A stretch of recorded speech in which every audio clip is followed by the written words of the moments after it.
Yes, hello every one. നമുക്ക് ഈ ക്ലാസ്സിൽ ഡിസ്കസ് ചെയ്യാം വാട്ട് ഈസ് എൻ ഓഫർ അല്ലെങ്കിൽ what is A proposal. Both are same. Okay, proposal. ഒരു ഓഫർ എന്ന് പറഞ്ഞാല് ഒരു പേഴ്സൺ അയാളുടെ വില്ലിങ്നെസ് അറിയിക്കുകയാണ് മറ്റൊരാൾക്ക്, അയാളുടെ അസറ്റ് കിട്ടാൻ വേണ്ടിയിട്ട്, രണ്ടാമത്തെ അയാളുടെ സമ്മതം കിട്ടാൻ വേണ്ടിയിട്ട്. എന്ത് പറയുന്നതിൽ ഞാൻ സർട്ടൻ സാധനം ചെയ്യാം, മേ ബി സർട്ടൻ കാര്യം ചെയ്യാതിരിക്കാം. ആ ചെയ്യാതിരിക്കാം ഉള്ള എക്സാമ്പിൾ ഞാൻ നേരത്തെ ക്ലാസ്സുകൾ എക്സ്പ്ലെയിൻ ചെയ്യുന്നുണ്ട്, വീണ്ടും പറയുന്നില്ല. എന്നിട്ട് he will wait for the other person's agreement, അല്ലെ, അയാളുടെ സമ്മതത്തിനായിട്ട് വെയിറ്റ് ചെയ്യും. As per Indian contract act 1872, when a person expresses willingness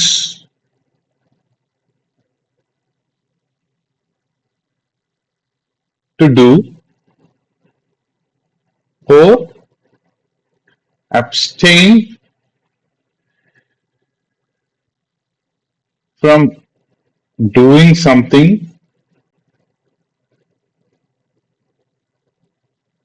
to obtain assent. അത് മറ്റൊരാളുടെ സമ്മതമാണല്ലോ, അത് കഴിഞ്ഞിട്ട് നല്ലൊരു എഗ്രിമെന്റ് ഒക്കെ ആയിട്ട് മാറുള്ളൂ, അല്ലെ. പക്ഷെ ആള് ഓഫർ എന്ന് പറഞ്ഞാൽ ഇത്രയേ ഉള്ളൂ. ഞാൻ ഉദാഹരണത്തിന്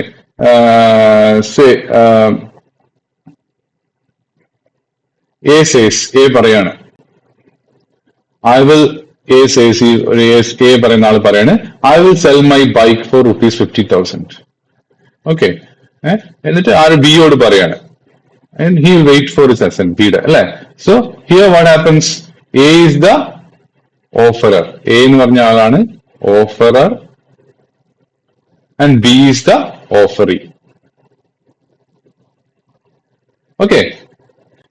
So there are some rules for offer. ഒരു ഓഫർ ഒരിക്കലും vague ആയിരിക്കരുത്. It must not be vague. It must be clear ആയിരിക്കണം, definite ആയിരിക്കണം, ആൻഡ് കംപ്ലീറ്റ് ആയിരിക്കണം.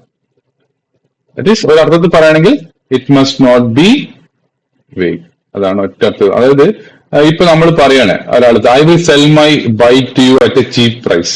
അതൊരു വേഗ് ആണ്, കാരണം ചീപ്പ് പ്രൈസ് എന്ന് എന്തു ആവാം, അയാൾ ഉദ്ദേശിക്കുന്ന ചീപ്പ് നമുക്കറിയില്ല. പക്ഷെ I will sell my bike for ₹25,000, അവിടെ ക്ലിയർ ആണ്, ഡെഫിനറ്റ് ആണ്, കംപ്ലീറ്റ് ആണ്. സോ ഒരു ഓഫർ എന്ന് പറഞ്ഞാൽ എപ്പോഴും ഇതേപോലെ ആയിരിക്കണം.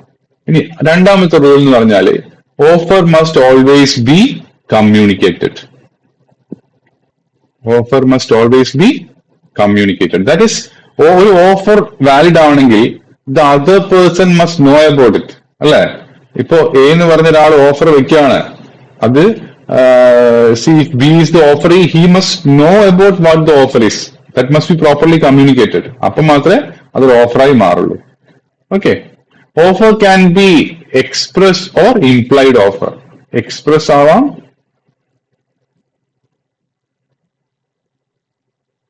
or implied offer,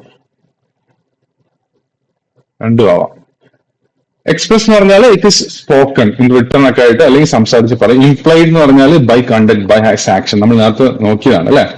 ഇപ്പൊ ഒരു I sell car for 1 lakh, അതൊരു കൃത്യമായിട്ട് എക്സ്പ്രസ്ഡ് ആണ്. ഓക്കെ, ഒരു ബസ് പോയിക്കൊണ്ടിരിക്കുകയാണ്, അത് ആ ബസ് ഓടുമ്പോൾ നമുക്കറിയാം അത് പാസഞ്ചേഴ്സിന് കയറാൻ വേണ്ടി തന്നെയാണെന്ന് അറിയാം, അത് പ്രത്യേകം എഴുതോ പറയുമൊന്നും വേണ്ട, അത്ര കേട്ടോ. പിന്നെ അത് നമ്മൾ നേരത്തെ ഡിസ്കസ് ചെയ്തതാണോ മുന്നത്തെ ക്ലാസ്, അതുകൊണ്ട് കൂടുതലേക്ക് പോകുന്നില്ല. ദെൻ വൺ മോർ തിങ്, ഇതൊരു പുതിയ ഇതാണ്, നിങ്ങൾക്ക് നമ്മളിത് പറഞ്ഞിട്ടില്ല ഈ ടൈപ്പ് ഓഫർ. അതായത് specific versus general offer. Specific ഓഫറും ജനറൽ ഓഫറും. സ്പെസിഫിക് ഓഫർ എന്ന് പറഞ്ഞാല് ഇപ്പൊ ഒരു 1 പേഴ്സൺ ആയിരിക്കും. ഇപ്പൊ എ എന്ന് പറഞ്ഞ ആള് ബിക്ക് മാത്രമായിട്ട് പറയാണ്, I will sell my car to you എന്നുള്ളത്. That is specific to B. ഇനി ഒരു ജനറൽ ഓഫർ എന്ന് പറഞ്ഞാൽ it is to the whole public. ഇപ്പൊ ഒരാൾ പറയാണ്, I will pay ₹2,000 to anyone who finds my lost dog. Okay, എന്റെ കളഞ്ഞു പോയ പട്ടിക്കുട്ടീനെ ആരാണോ കണ്ടുപിടിച്ചിരുന്നത് അവർക്ക് ₹1000 തരും. That offer is general offer to public. ആർക്ക് വേണമെങ്കിൽ അതിൽ ആ ഓഫറിൽ പങ്കെടുക്കാം. ഓക്കെ, അപ്പൊ മനസ്സിലായില്ലേ സ്പെഷ്യൽ വേഴ്സസ് ജനറൽ ഓഫറിന്റെ ഡിഫറൻസ്. ഓക്കെ, ഇത്രയാണ് ഓഫറിനെ കുറിച്ച് പറയാനുള്ളത്. ഇനി നമുക്ക് അക്സെപ്റ്റൻസിനെ കുറിച്ച് എന്താന്ന് നോക്കാം.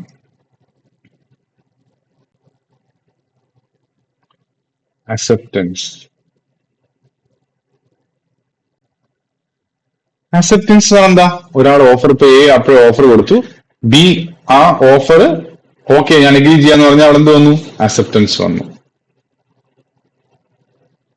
Okay. As per Indian Contract Act 1872, when the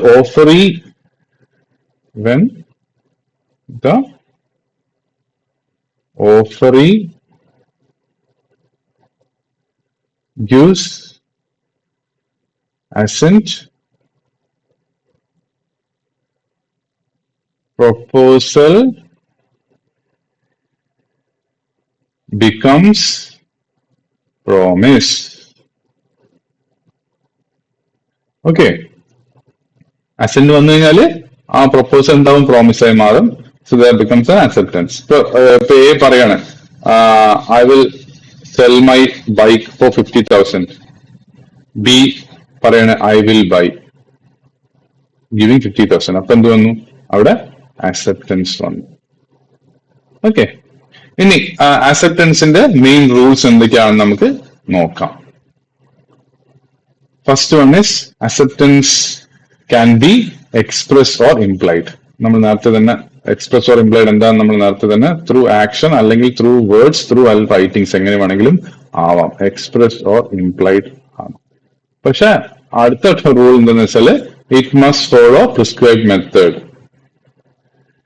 must follow prescribed method. അതായത് ഇപ്പോ ഇമെയിലിൽ തന്നെ അക്സെപ്റ്റൻസ് വേണം എന്ന് ഓഫറിൽ പറഞ്ഞിട്ടുണ്ടെങ്കിൽ അപ്പോ ആ ഇമെയിലിൽ തന്നെ അക്സെപ്റ്റൻസ് അയക്കണം. ഓക്കെ. ഇനി അടുത്തതെന്ന് പറയുന്നത് must be absolute and unqualified. അതായത് ഞാൻ പറഞ്ഞുതരാം. Must be absolute and unqualified. ഇത് പറഞ്ഞ ഉദാഹരണം എന്താണെന്ന് വെച്ചാല് അതിൽ ചേഞ്ചസ് ഒന്നും അലൗഡ് അല്ല ഓഫറിൽ. ഇപ്പൊ ഉദാഹരണത്തിന് എ പറയാണ് I will sell my pen for ₹500 എന്ന് പറയണം. ബി പറയാണ് okay I will accept for 400. ഇത് സമ്മതിക്കില്ല. ഇതൊരു കൗണ്ടർ ഓഫർ ആണ് അല്ലെ. ആ കൗണ്ടർ ഓഫർ എന്ന് പറഞ്ഞാൽ റിജക്ഷന് തുല്യമാണ്. കാരണം ആ ഇതില് നമ്മൾ എന്താണ് ഓഫർ അതില് ചേഞ്ചസ് വരുത്തിയിട്ട് അക്സെപ്റ്റ് ചെയ്യാൻ പറ്റില്ല. അങ്ങനെ ചേഞ്ചസ് വരുത്തി ഇപ്പോ ഈ പുള്ളി പറഞ്ഞു 500 രൂപയ്ക്ക് ഞാൻ നിനക്ക് പേന തരാന്ന് പറഞ്ഞു. അപ്പൊ ബി പറഞ്ഞു 400 രൂപയ്ക്ക് തരാന്ന്. അതൊരു കൗണ്ടർ ഓഫർ ആണ്. കൗണ്ടർ ഓഫർ എന്ന് പറഞ്ഞാല് it is same as rejection. Acceptance ഇല്ല. അത് റിജക്ട് അയാളുടെ ഓഫർ റിജക്ട് ചെയ്ത പോലെ തന്നെയാണ്. ആ ഓഫർ എന്തെങ്കിലും ചേഞ്ചസ് വെച്ചിട്ട് അക്സെപ്റ്റ് ചെയ്യുന്ന പോലെ കാണിച്ചാൽ അത് that doesn't go with this, that is known as counter offer. അതൊരു റിജക്ഷന് തുല്യം തന്നെയാണ്. ഓക്കെ. അതോടെ ആ ഒറിജിനൽ ഓഫർ അവിടെ എൻഡ് ചെയ്യും. ക്ലിയർ. ഇനി അടുത്ത ഒരു റൂൾ എന്ന് പറയുന്നത് it must be communicated. Must be acceptance must B communicated. അതായത് മെന്റലി അക്സെപ്റ്റൻസ് ഒന്നും ഇവിടെ നടപ്പിലാവില്ല. ഞാൻ ഉള്ളിൽ വിചാരിച്ചു ഐ തോട്ട് ഞാൻ അങ്ങനെ അക്സെപ്റ്റ് ചെയ്യാം. പക്ഷെ അതൊന്നും ഇവിടെ കാര്യമല്ല. Acceptance must be informed. Silence is not acceptance. അതാണ് ഇവിടെ ഏറ്റവും മൗനം സമ്മതം എന്നൊക്കെ നമ്മൾ പറഞ്ഞെങ്കിലും ഇവിടെ അത് നടപ്പിലാവില്ല. That is just staying silent. Just staying silent is not equal to acceptance. Clear. ഇനി അടുത്തത് അടുത്ത എന്ന് പറയുന്നത് acceptance by conduct. Acceptance by conduct. അതായത് ഒരു when offer is accepted by doing some action, നമ്മൾ അതിനാണ് നമ്മൾ അക്സെപ്റ്റൻസ് ബൈ കണ്ടക്ട്. ഇപ്പൊ ഉദാഹരണം നമ്മൾ പറഞ്ഞില്ലേ, റിവാർഡ് ഫോർ ലോസ്റ്റ് ഡോഗ് ഇത്ര രൂപ പ്രഖ്യാപിച്ചു. If someone finds that dog that is an acceptance അല്ലെ. അത് അതിൽ പ്രത്യേകിച്ച് വേറെ അതിന് മുമ്പ് വേറെ അക്സെപ്റ്റൻസ് ഇല്ല. അയാളുടെ ആക്ഷൻ കൂടെ തന്നെ അത് അയാൾ അക്സെപ്റ്റ് ചെയ്യണം. ഒരാൾ പറയാണ് എന്റെ ഡോഗിനെ കളഞ്ഞു പോയ ഡോഗിനെ കണ്ടുപിടിക്കുന്ന ആൾക്ക് 1000 രൂപ തരാമെന്ന്. അയാൾ നേരെ ഡോഗിനെ കണ്ടുപിടിച്ചിട്ട് കൊണ്ടുവരുന്നു. That is an acceptance. Okay. Finding അതൊരു അക്സെപ്റ്റൻസ് ആയിട്ട് കൺസിഡർ ചെയ്യും. പിന്നെ ഉള്ളതാണ് it must be within reasonable time. Acceptance ഒരു റീസണബിൾ ടൈം, ഒരു ഓഫർ കിട്ടിയാൽ അതിന്റെ ഒരു റീസണബിൾ ടൈമിന്റെ ഉള്ളിൽ തന്നെ ആ അക്സെപ്റ്റൻസ് കൊടുക്കണം. ലോങ് ഡിലേ ഒന്നും സമ്മതിക്കില്ല. ഓക്കെ. ഇത്രയാണ് നമുക്ക് അക്സെപ്റ്റൻസിനെ കുറിച്ച് പറയാനുള്ളത്. ഇനി അടുത്തൊരു ചെറിയ ടോപ്പിക് കൂടി നമുക്ക് ഈ ക്ലാസ്സിൽ തന്നെ നോക്കാം. ചെറിയ 10 മിനിറ്റ് ആവുന്നല്ലോ അല്ലേ? അപ്പൊ വേണം നമുക്ക് അടുത്ത ഒരു ചെറിയ ഇത് കൂടി നമുക്ക് നോക്കിയിട്ട് will start this class. That is intention to create legal relations. Intention to create legal relations. Okay, അതായത് ഇപ്പൊ രണ്ട് പാർട്ടീസ് ഉണ്ടാവുമല്ലോ അല്ലെ? ആ രണ്ട് പാർട്ടീസിനും അവര് ചിന്തിക്കണം ഈ എഗ്രിമെന്റിന് ഒരു ലീഗൽ ബൈൻഡിങ് വേണം. അതായത് ഇത് കോടതിയിലേക്ക് കൊണ്ടുപോകാൻ പറ്റുന്ന രീതിയിലുള്ള ഒരു എഗ്രിമെന്റായി മാറണമെന്ന് രണ്ടുപേരും ചിന്തിക്കണം. അങ്ങനെ ഒരു ചിന്ത രണ്ടുപേർക്കും ഇല്ലെങ്കിൽ അതൊരിക്കലും ഒരു കോൺട്രാക്റ്റായി മാറില്ല. ഉദാഹരണത്തിന് ഒരു സോഷ്യൽ, നമ്മുടെ വീട്ടിലൊക്കെ ഹൗസ് ഒരു ഫ്രണ്ട്സ് പ്രോമിസ് ടു മീറ്റ്, കുറച്ച് ഫ്രണ്ട്സ്, എന്നിട്ട് ഒരു ഫ്രണ്ട് അതിന് സ്കൂട്ടായി, നമുക്ക് അതുകൊണ്ട് കേസൊന്നും കൊടുക്കാൻ പറ്റില്ല. ദാറ്റ് ഈസ് സോഷ്യൽ അല്ലെ, നോട്ട് ലീഗലി എൻഫോഴ്സിബിൾ. അതേപോലെ തന്നെ ഹസ്ബൻഡ് വൈഫിനെ ഒരു ഗിഫ്റ്റ് പ്രോമിസ് ചെയ്ത് വാങ്ങിച്ചു കൊടുത്തില്ല, അതുകൊണ്ട് കോടതിയിൽ പോകാൻ പറ്റുമോ? ഒരിക്കലില്ല. These are all social and domestic agreements. അതിലൊന്നും ഒരു ലീഗൽ റിലേഷൻ ഉള്ളത് ഒരു ഇന്റൻഷൻ ആർക്കും ഉണ്ടാവില്ല. അതുകൊണ്ട് തന്നെ അതൊന്നൊരു കോൺട്രാക്ട് ആയി മാറില്ല. പക്ഷെ ബിസിനസ് എഗ്രിമെന്റ്സിന് എപ്പോഴും ലീഗൽ എൻഫോഴ്സിബിലിറ്റി വരുത്താറുണ്ട്. ഓക്കെ, ലീഗൽ ബൈൻഡിങ് വരുത്താറുണ്ട്. Like sale of goods, employment contract, അതൊക്കെ എന്ത് ചെയ്യും? അതൊക്കെ നിർബന്ധമായിട്ടും ഒരു ലീഗൽ ബൈൻഡിങ് അതിൽ വരുത്താറുണ്ട്. So court always checks the objective intention. Okay, എന്താണ് ആ ഒരു ലീഗൽ ബൈൻഡിങ്ങിന് ഉള്ള കാര്യമാണോ അതോ ജസ്റ്റ് ഒരു സോഷ്യൽ ഡൊമസ്റ്റിക് എഗ്രിമെന്റ്സ് ആണോ ചെക്ക് ചെയ്തിട്ട് മാത്രമേ കോർട്ട് ആ കേസൊക്കെ എടുക്കുള്ളൂ. ഇപ്പൊ 2 friends agree to study together, അതൊരിക്കലും ഒരു കോൺട്രാക്ട് ആവില്ല അല്ലെ? അത് ജസ്റ്റ് അവരൊരു മ്യൂച്വൽ എഗ്രിമെന്റ് ആണ്. It is a domestic agreement. പക്ഷെ if a company signs a supply agreement with some other person, some other company, that becomes a contract. Clear? ഇതാണ് നമുക്ക് ആ legal intention to create legal റിലേഷനെ കുറിച്ച് പറയാനുള്ളത്. Now ഒരു topic കൂടി നോക്കാമല്ലോ, ഇനി സമയമുണ്ട്. ഒരു ടോപ്പിക് കൂടി ചെറുത്. Okay, so we'll see what consideration is. Consideration നിങ്ങൾക്ക് നമ്മൾ ഓൾറെഡി ഡിസ്കസ് ചെയ്യാം, പക്ഷെ നിങ്ങളുടെ ബുക്കിൽ വീണ്ടും അതിനെപ്പറ്റി പറഞ്ഞിട്ടുണ്ട്. So we'll see consideration. Consideration എന്ന് പറഞ്ഞാൽ സംതിങ് ഇൻ റിട്ടേൺ. നമ്മൾ ഒരാൾക്ക് ഒരു സാധനം കൊടുക്കുമ്പോൾ തിരിച്ചെന്തെങ്കിലും കൊടുക്കുന്ന, അതിന്റെ ആ ഒരു അതിന് വാല്യൂ ആണെന്നില്ല, തിരിച്ചതിനെന്തെങ്കിലും കൊടുക്കുന്നത്. അങ്ങനെ ഒരു കൺസിഡറേഷൻ ഇല്ലാതെ ഒരിക്കലും കോൺട്രാക്ട് ഉണ്ടാവില്ല. So without consideration no contract. Okay, ഇപ്പോ ഉദാഹരണത്തിന് A gives ₹1000, B gives mobile. അവിടെ ഒരു കൺസിഡറേഷൻ ഉണ്ട് അല്ലെ?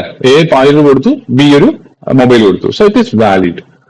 ഇപ്പോ A പ്രോമിസസ് B ഒരു 1000 രൂപ ഗിഫ്റ്റ് ആയിട്ട്. That is not enforceable. കാരണം അവിടെ കൺസിഡറേഷൻ ഇല്ല. B-ക്ക് 1000 രൂപ വെറുതെ ഗിഫ്റ്റ് ആയിട്ട് കൊടുക്കുന്നുള്ളൂ അല്ലെ? അതിലൊരിക്കലും കൺസിഡറേഷൻ വരുന്നില്ല. So that is not enforceable through court. ഇത്രേ ഉള്ളൂ. So consideration is equal to the price of promise. അങ്ങനെ ചിന്തിച്ചാൽ മതി. എന്തുകൊണ്ടാണ് കൺസിഡറേഷൻ വേണ്ടത്? ലീഗലി ഒരു മ്യൂച്വൽ എക്സ്ചേഞ്ച് നടന്നാൽ മാത്രമേ അത് വിലപ്പോവുള്ളൂ. പ്രീ പ്രോമിസസിനൊന്നും ലീഗൽ ബൈൻഡിങ് ഇല്ല.